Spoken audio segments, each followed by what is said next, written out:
kind of performance. I don't mean it was performative in the sense that it was false. I don't mean that at all.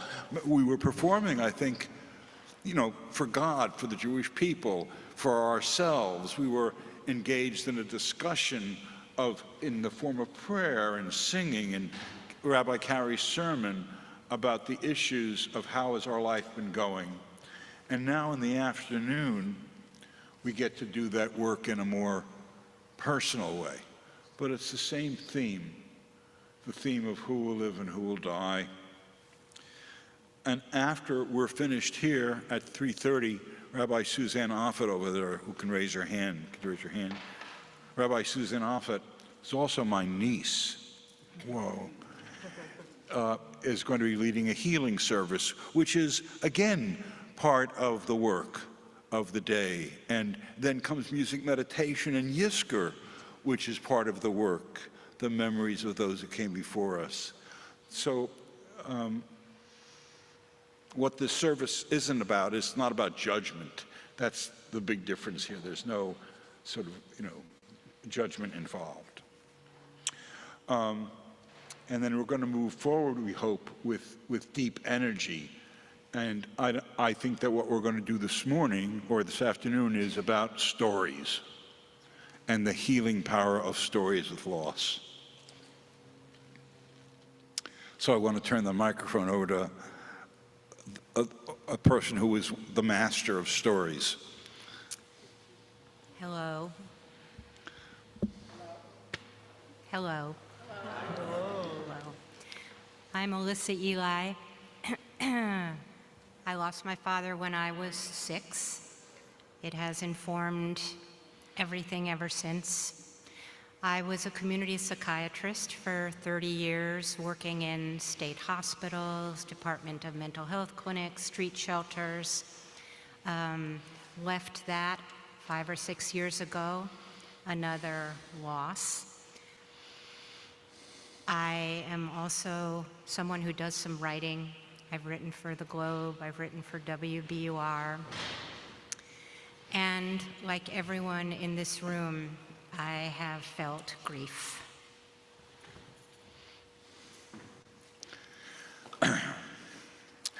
So,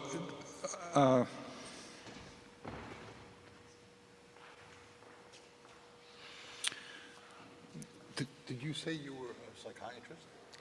I am a psychiatrist. Yes. Did you say that to them? I think I did. Okay. So I'm not hearing well. That's one of my losses as well, right? I can't see, I can't hear. A lot of people have come up to me and said, "How are you, Rim? It's good to see you again." And I said, "I'm rusty." That's how my body feels. I'm rusty. This whole morning has been for me an experience of integrating loss into how I am. It's my 9th year retired. I'm sitting next to Ann down here.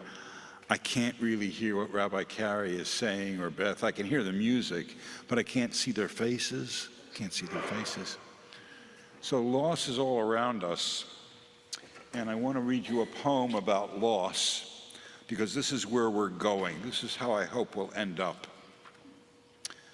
This is from a book called The Poetry of Presence, More Mindfulness Poems, by Phyllis Cole Dye and Ruby Wilson. Their first book of mindfulness poetry was a lot about nature, and this is about relationships. This is called The New Bathing Suit by Terry Kirby Erickson. And this is how I hope we'll end up, if not at the end of our hour, and if not at the end of Suzanne's healing service, then at the end of today, or maybe not at the end of today, at the end of next week, or we won't end up anywhere. This is just an example of loss and how it integrates into our life and becomes something that's life-giving. My friend is wearing her new black bathing suit. It came with the proper cups made to fill with one breast and the memory of another, which is not to say emptiness, but the fullness that comes to us with sacrifice. There is no one more alive than she is now, floating like a lotus or swimming lap after lap, parting the turquoise, chlorine-scented water, her arms as sturdy as wooden paddles. And when she pulls herself from the pool, her new bathing suit dripping, the pulse is so strong in her wrists and throat, a little bird outside the window will hear it begin to flap its wings to the beat of her heart. The bird will begin to flap its wings to the beat of her heart. So, this is Shiva. Who will live and who will die? Who will live and who will die is us. I will. I will live and I will die, as will you. The news I'm bringing to you is that all of us in this room will probably not live to see the year 2100. Some of our grandchildren may, but we won't. So I want us to do what we do at Shiva, which is to actively listen and let the words that we hear from Elissa wash over us, because these are her memories and her stories of her losses. And after she reads one, we're just going to sit in silence for a few minutes, and then she and I can chat about it, and you can chat about it, and we'll go through a few of those stories. One of the things about listening is not fixing. We're not fixing anything. The last thing I need you to tell me when I'm finished today is, you know, Rim, you're still a good rabbi. I don't need that. Forget it. Forget it. I might be. I'm not saying I'm not. But I sure can't do the work the way I used to. Just can't. So doing this and letting the ideas come to you, letting you think about whom you want to remember, what story do you want to start to construct for yourself after the healing service and during Yizkor? Be with yourself as well as with our words, and let whatever comes to you come to you. Because this will allow you to digest grief and loss. I want to say that again, digesting grief and loss. It's a nutrient, and you can't live without it. And if you have too much of it, it doesn't do you any good either. That's true, right? Too much salt, too much potassium, too much fat, whatever. In moderation, we need the grief and we need the loss. We need to digest it. One of my teachers said, if we're lucky, we're born into a community that loves us and die surrounded by love from an entirely different community, if we're lucky. The sources of love that surround us change. So we live with loss and we digest it and we release it. So I really want to just let Elissa read to us. She is a master storyteller. She notices exactly what it is about a person. There was a time when I was at Shir Tikvah that I got really tired of writing newsletter articles. I got so tired of it. I didn't know who I was writing for. I used to write a column called Not Frequently Asked Questions, where I would ask myself questions like, why is one of my kids named Alana and one of them named Eliana, and how did that happen? And then I would make up the answers. But at a certain point, I started getting interviewed by members of the congregation who would write their own take on me, and Elissa made me sound so amazing. It was great. And Elissa wrote about Beth for Beth's 10th anniversary here. So everything Elissa writes, but you can write it too. I don't want you to think that what she does is craft and art. But one of my friends was writing a talk for his daughter at her bat mitzvah, and I sent it back to him, and I said, I want to hear more specifics. And he said to me, love is the gathering in of details. Love is the gathering in of details. So without further ado, I want to turn the microphone over to Dr. Ely. Wonderful. Love is the gathering in of details. Wonderful. We start by being surrounded by one community, and if we're lucky, we end surrounded by another. And that's all that needs to be said. Nonetheless, many years ago on a playground, I had a conversation with an emergency room doctor. She talked in clinical tones about the trauma she treated daily. Then she added that her son had just split a tooth, and she cried. In work, we are professional. In life, personal. It seems a reasonable division of human purpose, but sometimes divisions grow blessedly fuzzy. I have a friend who is a neuropathologist, cutting, fixing, and reviewing slides from the living and the dead. He is a proud, cranky rationalist who reads widely in mathematics and philosophy as well as pathology and loves contentiousness. Never attempt a religious conversation with him. He will use you for one of his sharpening tools.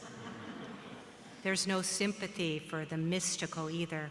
The idea of an afterlife annoys him, as do miracles, saints, and most holidays. Aside from work, family, friends, and intelligent dispute, what he prizes most are his dogs. Several pairs of puppies have grown under his precise care. They adore him, and he adores them. The last time we met, I told him we had put my dog down. We held him on a blanket while the vet gave the final injection. A second later, she removed her stethoscope, threw us a compassionate but professional glance, and left the room. The former Cooper lay on the blanket, still there, but no longer there. It was impossible to comprehend. There was his body, but where was Cooper, who we had loved so deeply and so long?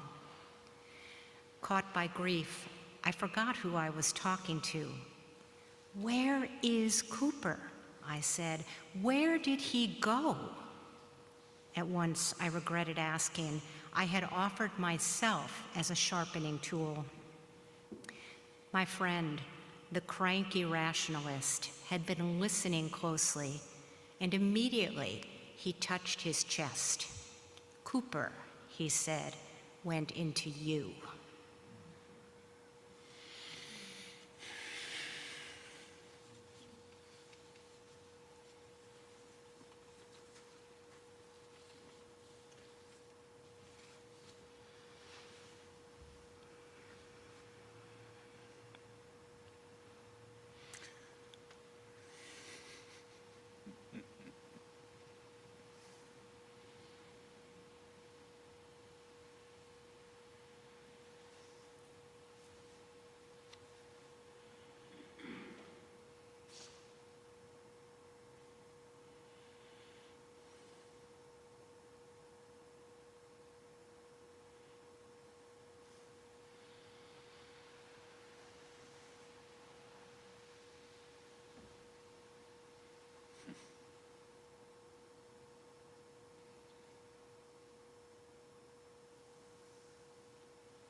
I asked Elissa to read this story first because I'm impoverished my parents wouldn't let me have a dog. I don't know what it's like to love somebody from another species. I guess that makes me a speciesist or something. I don't know what it's like. They let me have a turtle.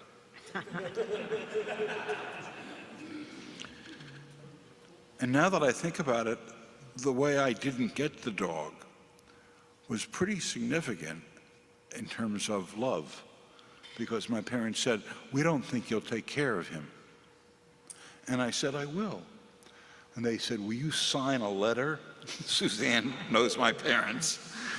I'm about 8, 10 years old. They say, "Will you sign a letter saying that you promise to take care of the dog?" And I knew enough about myself to know that I better not sign that letter. So I guess I said I wasn't capable of loving another species. I was afraid of loving. Right? That's a loss. Pardon me? That's a loss. That's a loss, that's right.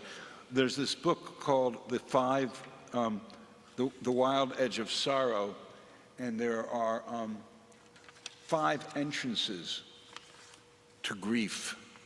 And one of them is, what you don't know you missed, the part you were ashamed of, the part of you that never got love, right? So, what else do you want to say? Well, I want to say that if you are lucky, you're born into a community that loves you. And if you are lucky, you die in a different community that also loves you. But if you're really lucky, and there's a lot of fancy psychiatric terms for it that I dislike, you carry the community with you all the way through life. So Cooper is gone, and since then there's been Sizzle and Mariah. But I carry Cooper all the time because I'm lucky. And that's what I would wish, you know. That's my wish for the world. I can't wish for peace, I can't wish for the climate to change, but I can wish that you carry your Cooper with you.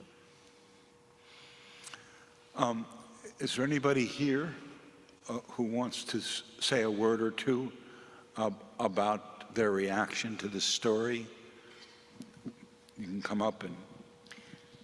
Or their loss. Or their loss, yes, their loss.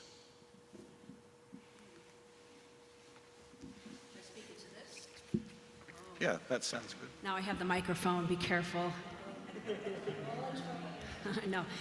So it's interesting about Cooper. I had a dog when I was a kid, and the dog died when I was 11, and I never had a dog after that. And I have a little hole in my, I describe it this way, I have a hole in my being somewhere for every single time I had a loss. So I'm pretty much like a twister map now. But I've had a lot of loss, and I, as everybody has, I'm sure. But the holes are really significant for me, and they go with me everywhere. They're, you know, but it is, it's the way I describe it, that these, it's fine to be holy, I guess. It wasn't a joke.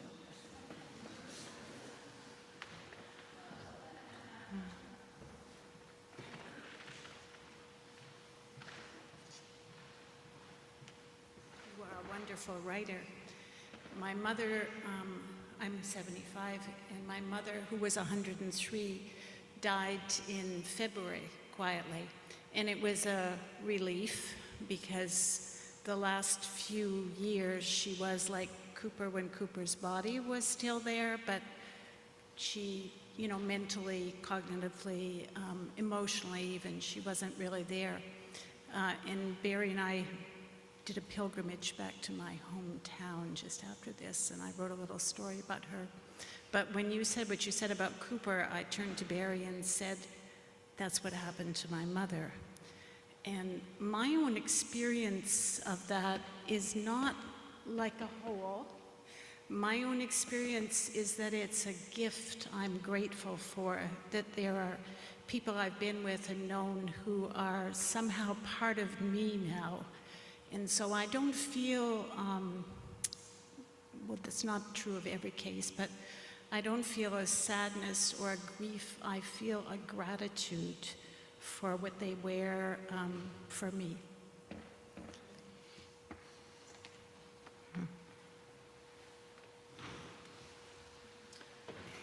It seems that it's possible to feel both, right?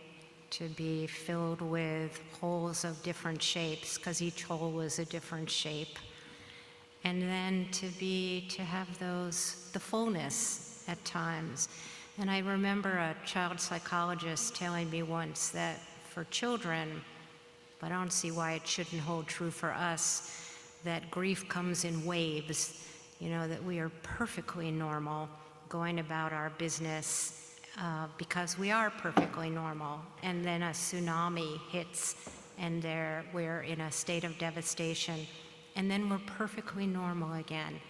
And it seems to me that's a more natural process than the idea that you grieve and the grief ends. What do you think? What do you think? You'll have to say that again to me with not in the microphone. Oh my gosh. Yes. That we grieve in waves instead of with constancy. Yes. Oh. And that we can be filled with holes and still full at the same time. My dad's yard site was very important to me, and I would, when I was 20, I marked the yard site very carefully on the calendar all the time, and one year, I was probably about 20 years after my dad died, I wanted to go say Kaddish for him at a synagogue that I was familiar with, and at that time I wasn't working in the synagogue, I was working for the Rocky School. So I went to Hank Zoo's synagogue down in Westwood, and I'm driving along 95, and I'm going really fast along 95 down to Westwood, and I picture this policeman pulling me over to the side and saying, "Where are you going?" And I saying, "My father just died," and I pulled over to the side and I just wept 20 years after he died. But now I've become my father in some ways. Though I wrote a poem the other day about all the things my father had that I didn't have, including a shoe shining kit. I don't mean he had a little thing of shoe polish in a drawer like Ann and I have. He had a whole kit with a box, and you put your foot on it and everything, and he had a straight razor and a strop and all kinds of things, and he was a dapper guy. I'm never dapper. Let's do the second story. Yeah. Speaking of parents and loss coming in waves. The cemetery lies between an airport and a horse track. I would like to describe it as a serene and meditative place, but I cannot. Some oddly famous people were buried here. A personal physician to the Hitler family, an eccentric male comedian who doubled as a women's wrestler, a television psychologist, a mobster. Our family plot lies at the end of a poorly marked lane. Every visit I make begins with polite greetings. Hello to the great-grandparents I never met. Hello to the aunt whose husband worked in women's apparel. Hello to the grandmother who survived widowhood by watercoloring. And finally, hello to my parents, separated for almost 50 years, now rejoined. Twigs and weeds are cleared away immediately. My mother always hated clutter. Then, because it can be hard to dive into the heart of emotional matters, I usually start with the local weather report. Cloudy or humid, a little sleety, or a scorcher today. The great-grandparents, grandmother, aunt, and uncle quickly lose interest, which leaves just my parents and me. This was the intention. In the world of the living, I've noticed, Most people mean well, but few listen closely. As a rule, conversation turns to oneself. There's no blame here. Self-preoccupation is essential human nature. It's a way we know we're alive. But graves are different. Graves listen carefully. They never interrupt. They take it all in, endlessly receptive. Something in their silence makes a person want to talk. And so I tell my parents everything since the last time I told them everything. The sorrows, the pleasures, the fears, the partially finished. I used to leave out the worst parts in order to spare them, but truthfulness has grown easier over the years. There's no need for protection. Parents are always parents, yearning for the details of their children's lives in a way no one else ever will. Alive or not, they want to hear. Planes overhead, restless horses in their stalls down the street. It is not at all peaceful here, but for them, it's home. When the conversation ends, only one of us will leave. This seems wrong and terribly sad. Can't they come with me? Walking down the lane, turning to look back in case they might be waving. There is this to bring along. Death ends a life. It doesn't end a relationship.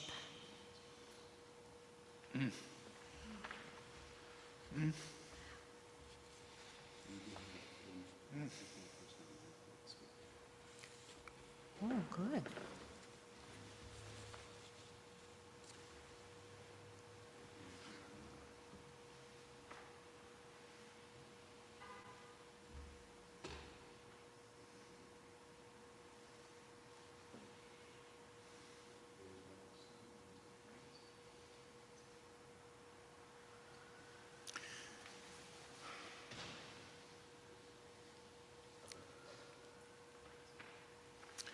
Can I ask you a question? How do you work at your grief? Could you talk about that? I'll ask you. How do you stay in the relationship with these people who've passed? Does that make sense to you? Yeah. So I wanted to get Elissa's permission to ask her this question. This is not rehearsed, right? We're just together. How does she work? How do you work at staying in relationship with these people who are gone? Well, the question you first asked was, how do I work at my grief? Which is not very well. Not very well. Not very completely, not with great satisfaction, not feeling that something has moved forward. But then you asked, how do I stay in relationship with the people who are gone? And for myself, and I would be so interested to hear about other people, for myself, the people who are gone, they haunt me. They haunt me. I don't have to do much. They come around, you know? Sometimes they never leave. I wish they'd be gone already, like enough is enough. And I'm appreciative that it's out of my hands, that I kind of have nothing to do with it, for better and for worse. It has made me who I am. Say that again. It's made me who I am. How about you? Well, I'm going to read a poem. I'm going to take those last words you said about it makes you who I am.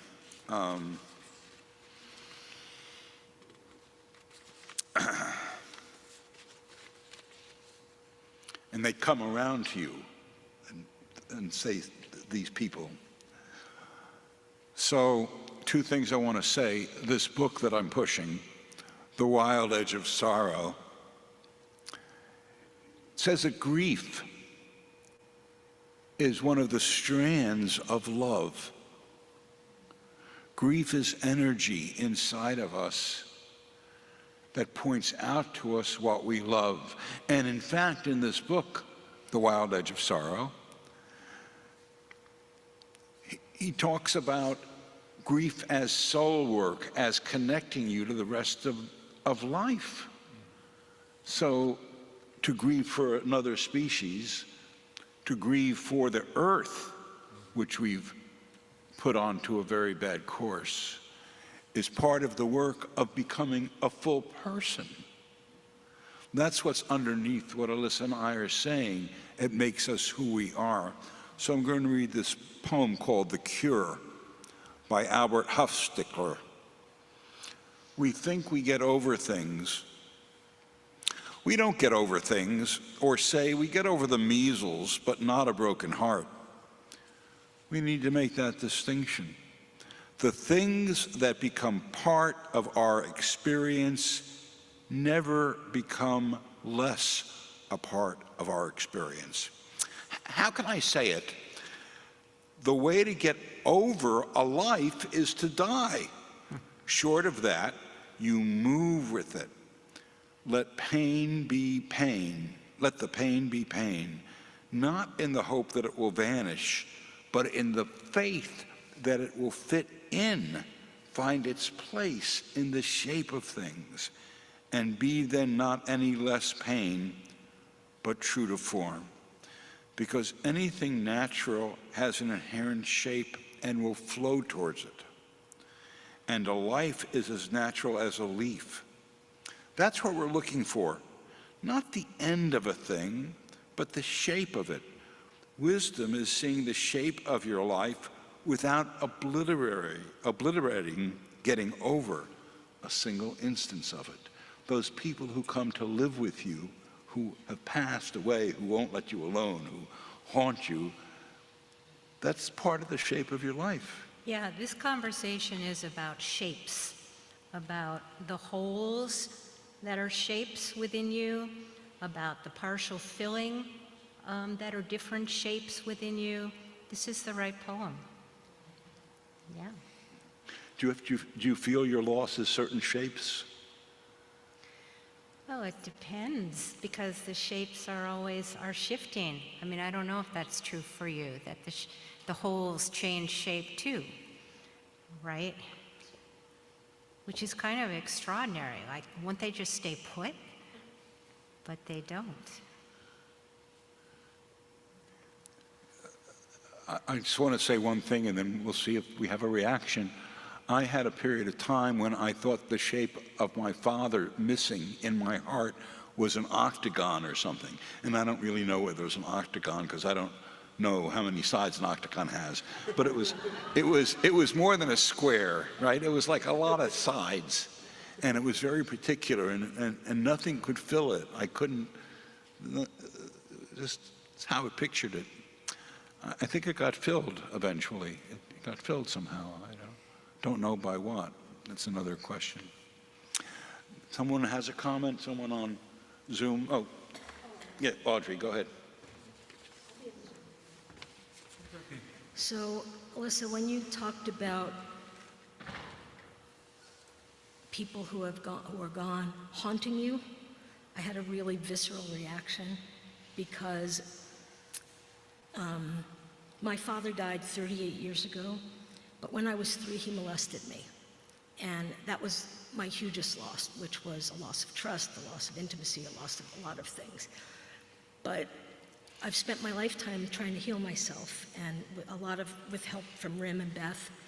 And his ghost kept coming back in very bad ways and very frightening ways. And finally, this past year, I did a Jewish exorcism, which I didn't even know existed. You know, thank God for Google. And it worked. It worked, and since February, that ghost has not come back. And it's been an amazing experience, because for the first time in 38 years, I'm mourning my father, and not his ghost, and not his his Dybbuk, but him. Yeah, well, you bring up such an important point that we didn't talk about, which is ritual, ceremony, and activity as a form of filling the shapes. That thought and emotion are not always enough, that sometimes action of some sort is required as well. Yes, yes. I wanted to go back to what you said in terms of children feel grief in waves. And I think you said it that way because it doesn't give judgment if you feel it in another way. But coming from the medical profession, we like to put diseases on things. And so like there is something called prolonged grief where people get stuck in that pattern and it doesn't come with waves and it creates physical change and people can't feel the health of their lives sort of as they move forward. And kids don't do that because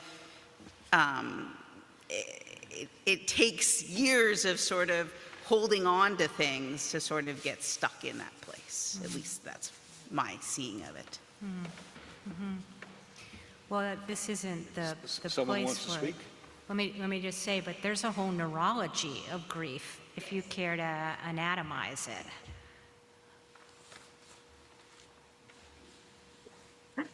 Hi. Thank you for providing a forum for us on Zoom to join in. The comment that I wanted to make is that as our memories change, so do the shapes of our grief. I think about my father who's still living and who's struggling with cognitive decline, and my memory of him is changing because of that. And in some ways, I'm already grieving his loss because who he used to be is not who he is. And that will change again when he dies. And it just that's what that brought up from.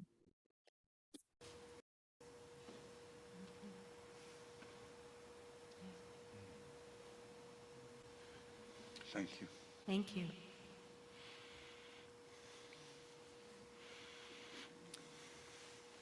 Well, I love that cat's tail on the, what I wanted to say, I think dovetails with a couple of recent comments when you said something, about action, about a ritual perhaps, and anyway, I, like Lynn, who spoke earlier, have done Musar, and one of the traits we discussed was hope, and if I remember correctly, in Jewish thinking, hope needs to be coupled with action.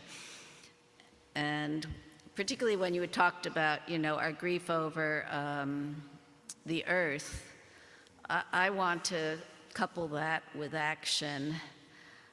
And in my grief over the people I've lost,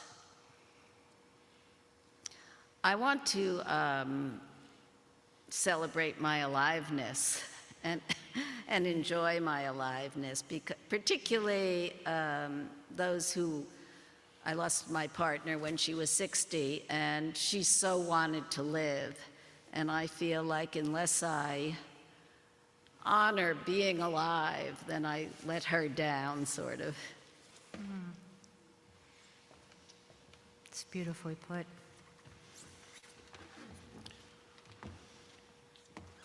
Hi. So I find myself completely opposite of how you're speaking. I just recently lost my mom in December, and we knew that she was dying. So we went and I filled myself with her. I asked for stories, and I asked for teachings, and I asked for memories that I didn't have. And so 10 months out from that, I don't feel like I have a hole. I feel like I'm so full that I can't grieve because there's so much in me. I cry when we say the Shema because I stood with her at her bedside as she died and the rabbi said Shema. And I cry saying the mourner's Kaddish, because of course we did that at the service and at Shiva, but I can't let it empty to make a whole. So I just feel big. So I just felt opposite of what you were all saying. So just wanted to share.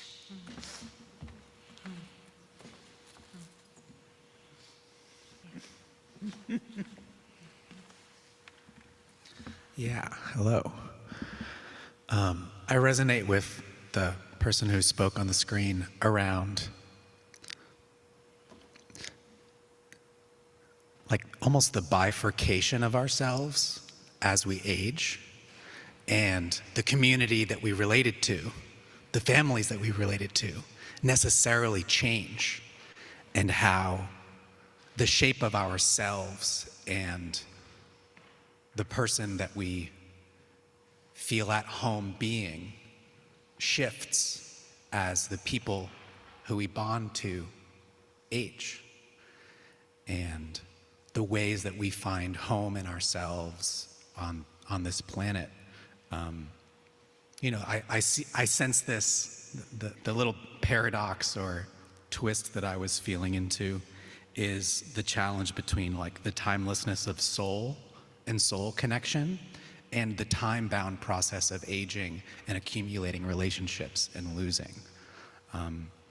So it's my intellectual sharing after the intense emotional stuff I've been feeling. So, Thank you.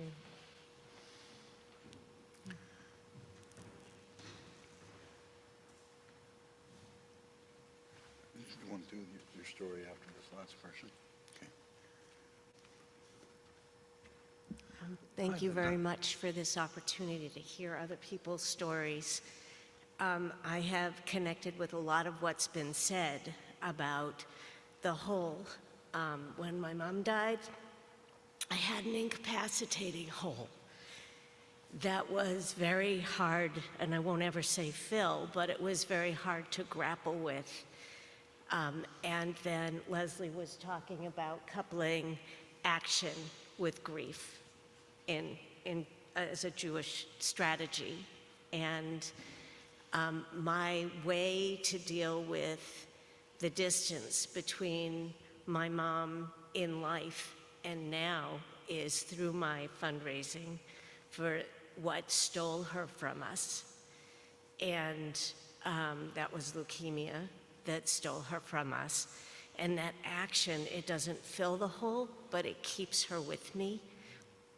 And through doing this, I get other people's stories of my mom and their families and what they've gone through, and being able to be active in this loss is really helpful to me. And in terms of also the waves, that happens all the time. And I have so much gratitude to Beth and Rabbi Carey for their having known my mom and bringing her back to life at her yurt site. It just means so much that the people in my life also knew my mom and are still getting to know my mom through the stories that we're sharing, so that connection of the stories. And there was one other thing that I wanted to say, but it's out of my brain. But I thank you for this, and I do think that the stories are, I know what it was. And there's also this essence that I feel someone else mentioned about, maybe it was Audrey, I'm not sure, about her still be ghosts. It's not about ghosts, but it's about a spiritual connection.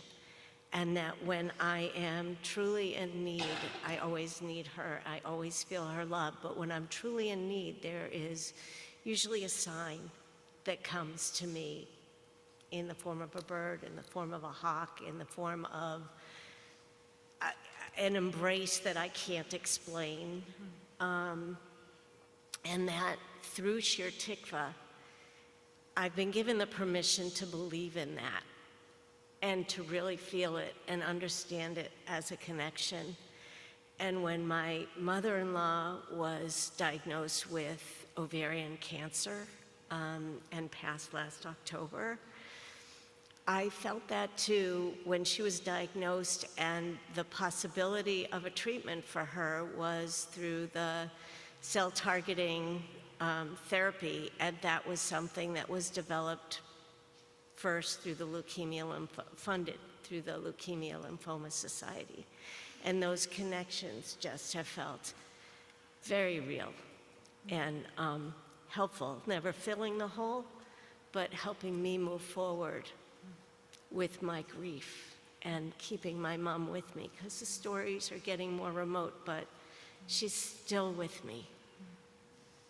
Thank you. Elissa has 2 more stories to read, so we want to get to the, just a minute, you want to, Sandy Jo? I have to keep talking, so. No, a lot of people are talking about the whole now. I feel a little funny. But what I was going to say was that, so my whole family are musicians, I mean, like for generations are musicians. And so the thing I wanted to say was when my mom died, which is many, many years ago, I stopped playing music for about 8 months. I could not play music. It was very tied up in that relationship. And so the holes that I have actually are now sort of notes, musical notes. And so all of the things that I have, they come through those places in music. And so I'm really able to actually, I wouldn't say they're ever closed, they're open. And maybe that's the sound that I hear.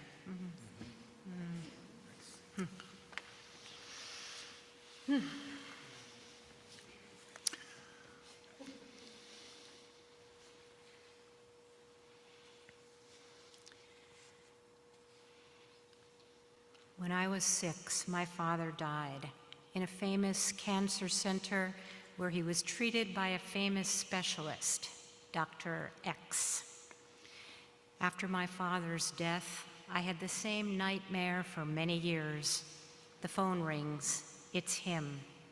"Where are you?" I cry. "I'm in a hospital in Japan," my father says. The connection is poor. "But when are you coming home?"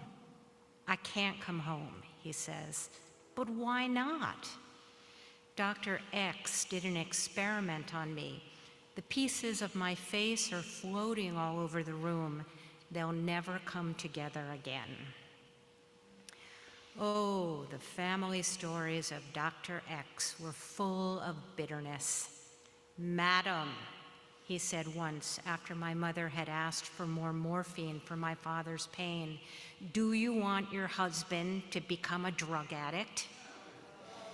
"Madam," he said another time, when she had worked up the courage to ask his jacket pocket if she could bring my father home for a final visit, "do you want your husband to die of pneumonia outside a hospital?" These stories grew fangs. I tasted Dr. X's evil blood. My father had been too ill for anger. I would feel it for him. One day, in the second year of medical school, I took a train to the cancer hospital. I looked for Dr. X's name on the elevator directory and rode to his floor. I walked past patient rooms, maybe past my father's room, and turned into an office with gold letters on the door. A short woman with a tall hairdo sat at the desk. I asked for Dr. X. "Who are you?" she said. "I'm a medical student," I said. "My father was Jerome Ely." "Oh," she said, "he was a patient here." "Oh, he died here." "Oh," she said, "recently?" 24 years ago. This puzzled her. "I'm looking for Dr. X," I said. "Well, you won't find him here," she said. "He's always on the floor with his patients." "Is that right?" I said bitterly. "Oh, yes, he's always with the patients," she said. "They adore him." "You don't say," I said. I left my name and number and expected nothing, but the phone rang late that night. "What can I do for you?" Dr. X said. He had an old voice, tired but not unkindly, and he sounded curious. "So I was in medical school." "Ah. And my father had been one of his patients." "Ah." Here he checked his secretary's message for the name, which he mispronounced. He was sorry. He didn't remember my father. He could dig up the records if I wanted. They were probably on microfilm. How can you accuse someone who has no memory of their crime? Dr. X didn't know I had been tasting his blood for 24 years. He didn't know the bitter stories. He didn't know his place in our family. And without this, there could be no vengeance. For decades, I had stalked him in his cruel whites, but there was nothing to avenge. He was not a villain. He did not dissect patients for experimental purposes in Japan. He was only a product of his time, curt, hardworking, a famous specialist with a bad bedside manner. That's all he was. I asked you to read this because, of course, one of the themes of Yom Kippur is forgiveness. And when you say that's all he was, can you talk about forgiveness? Was that forgiveness? What was it? It was as close as I could get. Say it again. It was as close as I could get. It was, oh, that's wonderful. It was as close as I could get. What a great benchmark for forgiveness. We walk around, I realize, with this idea that forgiveness should be, but isn't that what Rabbi Carey talked about? Forgiveness is not the same as reconciliation. I asked Ann, what did Rabbi Carey say? Because I couldn't hear. That's what her sermon was today, right?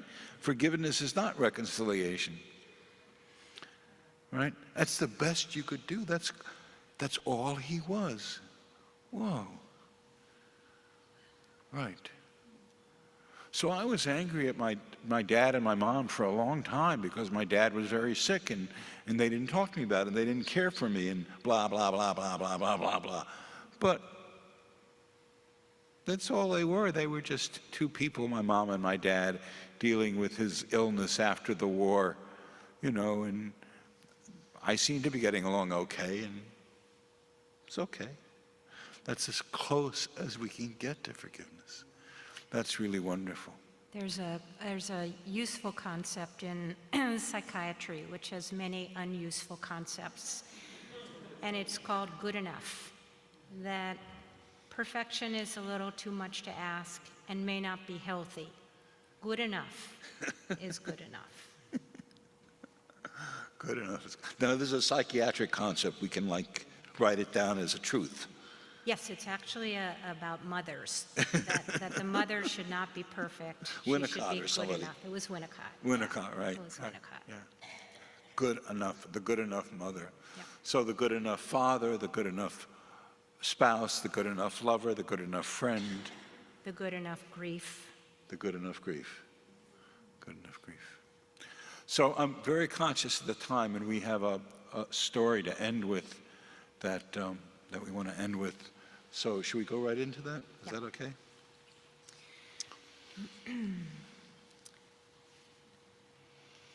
We weren't many, but we were unanimous. It was a glorious day for a funeral.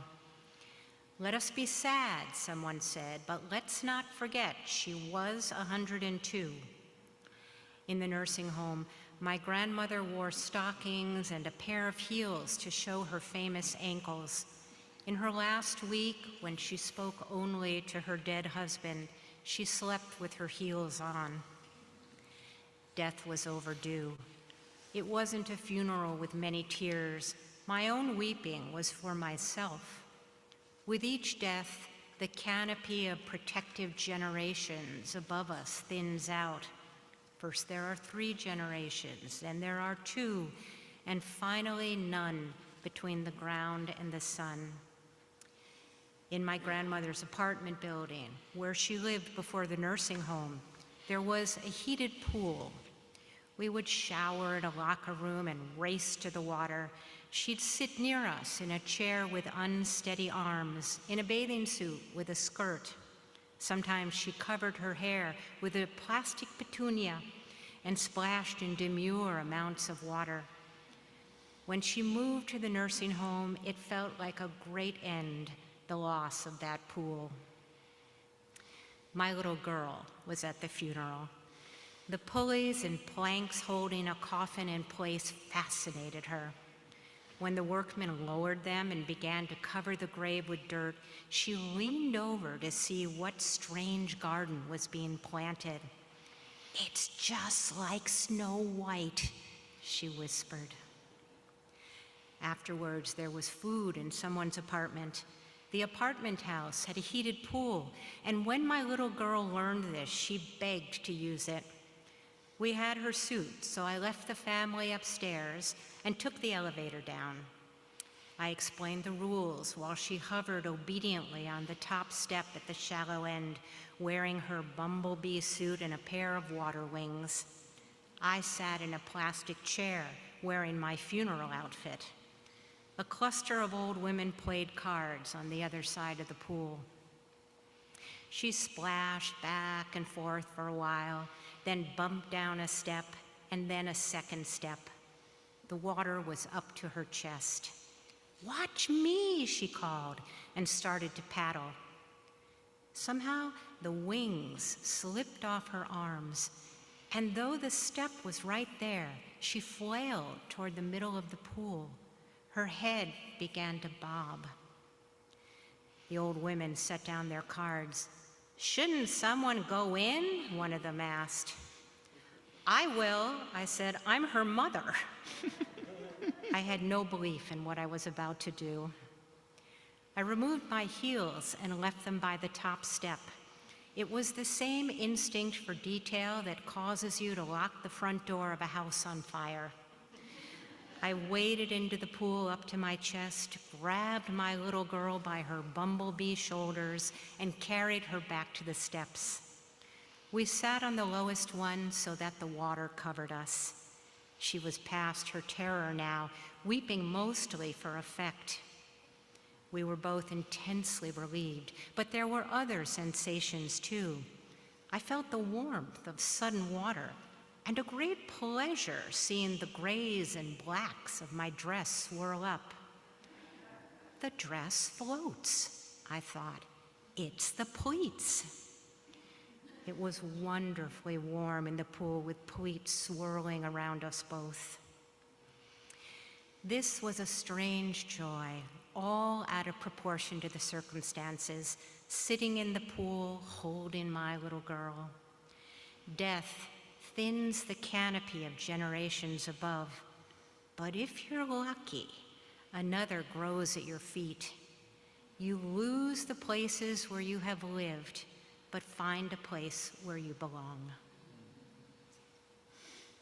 As you said. Say it again? As you said at the beginning. Yes. Yeah. So I want to thank very much Elissa Ely for sharing these stories. I want to thank all of you. I want to close with a poem that's a kind of prayer. I saw this first from my niece, Rabbi Suzanne Offit, right there next to Andy Offit. Suzanne's taking over here in like a half an hour, is that right? Good, so you can mill around and talk to us and talk to each other. We didn't have time to break you up into groups of two to talk about who you want to grieve for today, who you want to remember, what loss you want to remember today, but that would be my instinct to say, take that with you to the rest of the afternoon. This is called Coda, Jason Schinder. It's sort of what Shir Tikvah is about, I think. And now I know what most deeply connects us after that summer so many years ago, and it isn't poetry, although it is poetry, and it isn't illness, although we have that in common. And it isn't gratitude for every moment, even the terrifying one, even the physical pain. Although we are grateful, and it isn't death, though we are halfway through it. Or even the way you describe the magnificence of being alive with your long blowing hair and reflection in the window pane of the video store. Though it is beautiful, it is. But it is that you're my friend out there on the far reaches of what humans can find out about each other. Amen. Amen. Shana Tova Gamar Tov.